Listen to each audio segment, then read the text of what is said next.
시편 22편. 지휘자의 주의를 따라 새벽 암사슴의 가락으로 부르는 다윗의 노래. 9절에서 18절까지의 말씀입니다. 그러나 주님은 나를 모태에서 이끌어내신 분, 어머니의 젖을 빨 때부터 주님을 의지하게 하신 분이십니다. 나는 태어날 때부터 주님께 맡긴 몸, 모태로부터 주님만이 나의 하나님이었습니다. 나를 멀리하지 말아 주십시오. 재난이 가까이 닥쳐왔으나 나를 도와줄 사람이 없습니다. 황소떼가 나를 둘러쌌습니다. 바산의 힘센 소들이 이 몸을 에워쌌습니다. 으르렁대며 찢어 발기는 사자처럼 입을 벌리고 나에게 달려듭니다. 나는 쏟아진 물처럼 기운이 빠져버렸고 뼈마디가 모두 어그러졌습니다. 나의 마음이 촛물처럼 녹아내려 절망에 빠졌습니다. 나의 입은 옹기처럼 말라버렸고 나의 혀는 입천장에 붙어 있으니 주님께서 나를 완전히 매장되도록 내버려 두셨기 때문입니다. 개들이 나를 둘러싸고 악한 일을 저지르는 무리가 나를 에워싸고 내 손과 발을 묶었습니다.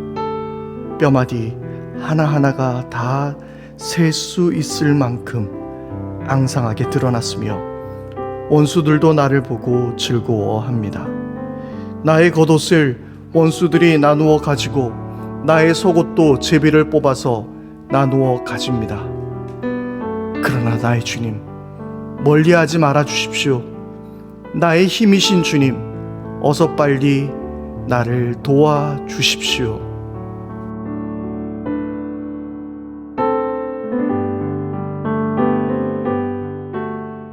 할렐루야. 우리의 힘 되신 우리 주 하나님 아버지의 이름을 찬양합니다. 안녕하세요. 최주경 목사입니다. 오늘 하루도 하나님께서 주시는 은혜와 복이 여러분들의 모든 삶 가운데 가득 넘쳐날 수 있게 되기를 축복합니다. 어제는 제가 영상을 올리지 못했는데요.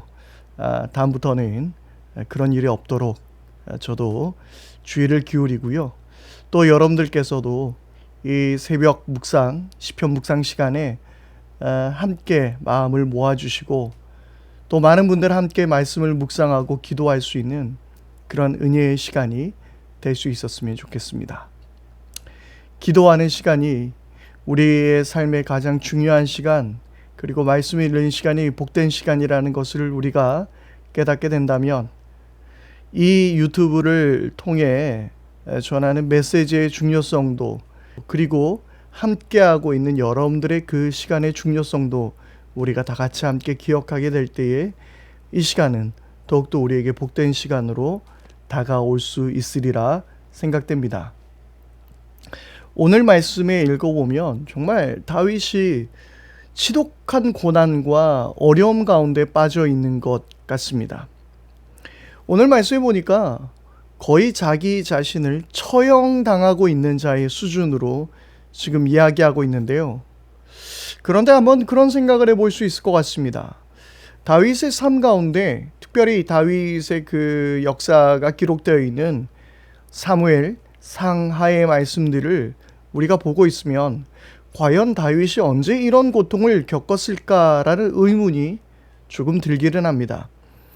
아무리 짐작해 보아도 물론 몇 번의 그 사건, 예를 들자면 사울에게 쫓김을 당하고 있는 사건, 그리고 압살롬에게 또 쫓김을 당하고 있는 그런 사건들을 예측해 볼 수는 있지만 그것이 이토록 고통스러운 일이었는가?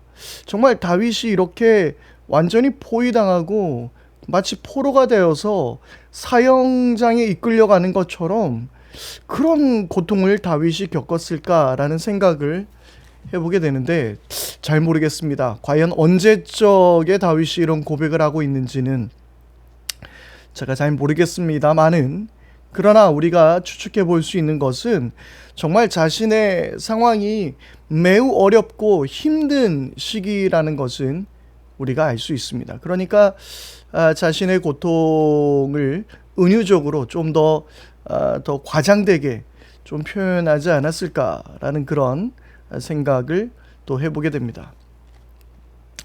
다윗은 큰 괴로움, 그러니까 목이 타는 듯한, 그리고 온몸이 아파오는 듯한 이런 큰 고통을 겪고 있다라고 말하고 있습니다. 우리가 그런 이야기 한번 좀 들어봤지 않습니까? 그 정신이 육체를 지배한다라는 이야기를 하고 있습니다. 그러니까 극심한 스트레스와 어려움 가운데서는 진짜 온몸이 아파오는 그런 경험을 할 수 있게 됩니다. 아마도 큰 어려움과 염려, 그리고 여러 가지 스트레스 때문에 힘들어했던 분들은 오늘 제가 드리는 이 이야기가 어떤 의미인지 알 수 있을 것 같습니다. 힘든 고통과 그 상황들이 마치 일어나지 않는 그 내 속에 어떤 질병이나 어떤 입이 마르고 온 막 뼈마디가 그냥 녹아드는 듯한 그런 고통을 겪게 한다라는 것이죠. 그런데 오늘 말씀을 보게 되면 다윗은 이런 극심한 고통 가운데서 하나님께 하는 이야기가 있습니다. 오늘 말씀에 9절과 10절의 말씀을 함께 보도록 하겠습니다. 그러나 주님은 나를 모태에서 이끌어내신 분, 어머니의 젖을 빨 때부터 주님을 의지하게 하신 분입니다. 그러니까 나를 태어나게 하신 분도 하나님이시고, 뿐만 아니라 내가 하나님을 의지한 것이 내가 하고 싶어서 한 것이 아니라 하나님께서 나를 그렇게 만드셨다라고 지금 다윗은 말하고 있는 겁니다. 그러면서 10절은 이렇게 고백합니다. 나는 태어날 때부터 주님께 맡긴 몸, 모태로부터 주님만이 나의 하나님이었습니다. 그러니까 우리가 그런 이야기 하지 않습니까? 흙수저, 금수저. 그런데 다윗은 나면서부터 이 십자가를 물고 태어난, 그러니까 하나님을 섬길 수밖에 없도록 정말 하나님이 택하셨다. 그리고 하나님께서 자기의 모든 삶을 주장해 주신다라는 것을 지금 다윗은 고백하고 있는 것이죠. 그리고 앞으로의 이런 여러 가지 자기의 고통과 어려움들도 다윗은 지금 주님께서 이 고통을 주셨으니 이제 이 고통을 주님께서 해결해 주실 것입니다 라는 믿음으로 나가고 있습니다. 여러분, 우리가 이런 생각을 해볼 수 있을 것 같은데요. 어떤 아픈 아기가 있어요. 아픈 아기가 엄마 앞에서 그가 할 수 있는 치료 행위는 무엇일까요? 그래요. 우는 방법밖에 없습니다. 아우 아파. 이것조차 안 되는 거죠. 내가 지금 파스를 붙여야겠어. 아니면 빨간 약을 발라야겠어. 이 수준이 아닙니다. 아기는 자기가 할 수 있는 최대한의 치료 행위는 엄마를 부르는 거예요. 우는 거예요. 마치 오늘 다윗을 바라보면서 좀 저는 그런 생각을 해보게 됩니다. 오늘 말씀에도 보면 그 11절 말씀에 나를 멀리하지 말아 주십시오. 재난이 가까이 닥쳐왔으나 나를 도와줄 사람이 없습니다. 아니요. 다윗을 도와줄 사람들이 많이 있었습니다. 그렇잖아요. 다윗과 함께 했던 그 아둘람 공동체도 있었고요. 그리고 압살롬에게 쫓기던 그때에도 다윗과 함께 했던 용맹스러운 사람들이 분명히 있었습니다. 그런데 왜 다윗은 이렇게 이야기할까요? 그래요. 나를 도와줄 것은 하나님밖에 없다라는 것을 강조하고 있는 것이지요. 나의 힘이 되신 주님만이 나를 구원하실 수 있고 나를 인도하여 주실 수 있습니다 라는 것을 지금 다윗은 고백하고 있는 것입니다. 마치 어린 아기가 할 수 있는 일은 그저 우는 일밖에 없는 것처럼 말이죠. 하나님 앞에서 우리가 좀 아픈 아기처럼 나가는 건 어떨까요? 신앙이 자라가면 자라갈수록 우리는 하나님 앞에서 더 어린아이가 되는 것 같습니다. 그래서 예수님께서도 이런 어린아이 같은 자라야 천국에 들어갈 수 있다라고 말씀하셨지 않습니까? 신앙은 성장하지만 하나님 앞에선 우리는 작아지고 겸손해지고 어린아이가 되는 것이죠. 어쩌면 이것이 믿음의 역설이 아닐까요? 순종하고 헌신하고 돌보고 가르치는 일에는 그래요, 성장해야 합니다. 자라나야 합니다. 하지만 하나님 앞에서만큼은 우리는 한없는 어린 아이가 되는 것입니다. 내가 하려 들지 않고, 내가 해결하려 들지 않고 하나님께서 하실 수 있게 하는 것, 그것이 바로 우리의 믿음이라고 생각합니다. 또한 우리가 오늘 읽었던 이 말씀, 특별히 시편 22편의 말씀은 바로 예수님, 십자가에서 그 예수님의 고통을 무엇보다도 잘 다루고 있는 말씀입니다. 어쩌면 예수님께서도 돌아가시기 전에 이 시편 22편의 말씀을 읽으셨겠죠. 그리고 이 말씀이 자신을 향해서 하시는 말씀이라는 것을 알고 계셨을 겁니다. 그때 그 기분이 어떠셨을까요? 그 마음이 어떠셨을까요? 지금 말씀해 보면 막 개들이 나를 둘러싸고 원수들의 뼈 하나하나가 다 셀 수 있을 만큼 앙상하고 원수들도 나를 보고 즐거워하고 나의 겉옷을 원수들이 나누었고 나의 속옷도 뺏어가는 지금 그 상황의 모습을 읽어내려 가시면서 그 예수님의 마음은 어떠하셨을까요?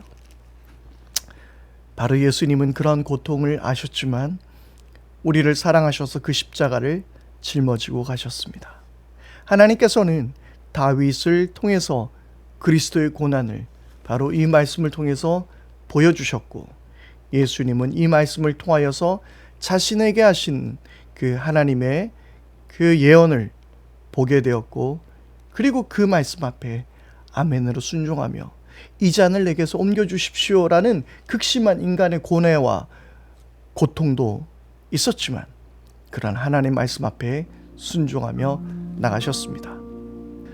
여러분, 오늘 우리가 이 말씀을 깊이 묵상하면서 하나님 앞에 한없는 아이가 될 것을 우리가 또한 믿음으로 결단하고, 또한 내가 그렇게 할 수 있는 것은 바로 이 시편의 말씀을 읽으시며 그 고통이 오롯이 자기에게 오게 될 것을 아시면서 나를 사랑하셔서 그 십자가를 향해 가셨던 예수님의 사랑이 있기 때문이죠.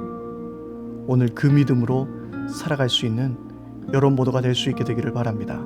기도하겠습니다. 하나님 아버지, 은혜를 감사합니다. 주님, 우리가 주님 앞에서 한없는 아이의 모습이 되게 하여 주시고, 그리고 그 아이의 모습은 나를 사랑한 예수님을 향한 그 믿음 안에서 더욱더 견고해지게 하여 주옵소서. 우리 주 예수 그리스도 이름으로 기도드립니다. 아멘. 이 시간 우리 함께 기도하겠습니다. 우리 다 같이 함께 기도할 때에 하나님, 나에게 어린아이와 같은 그러한 하나님을 의지하는 믿음을 허락해 주십시오. 우리 그렇게 함께 기도하기를 바랍니다. 또한 우리 기도할 때에 그 예수님의 십자가 사랑을 다시 한번 깨닫게 해주시고, 그분에게 닥쳐올 그 고통이 어떤 것인지를 잘 알고 계셨지만 그 길을 걸으신 그 예수님의 사랑을 힘입어 오늘도 승리하며 살게 해주십시오. 우리 그렇게 기도하기를 바랍니다. 계속해서 우리가 코로나19를 위해서 기도해야 될 것 같아요. 요즘 그 개척교회가 큰 위험군 가운데 지금 들어가 있습니다. 저 역시도 우리 교회 역시도 마찬가지일 것 같은데요. 더욱더 우리가 잘 조심할 수 있게 해주시고, 그리고 이 코로나19의 위기가 빨리 벗어날 수 있도록 하나님께서 이 나라와 교회를 지켜주시기를 바라며 함께 기도할 수 있기를 바랍니다. 오늘 하루도 하나님의 은혜가 여러분들을 승리케 하실 줄 믿습니다.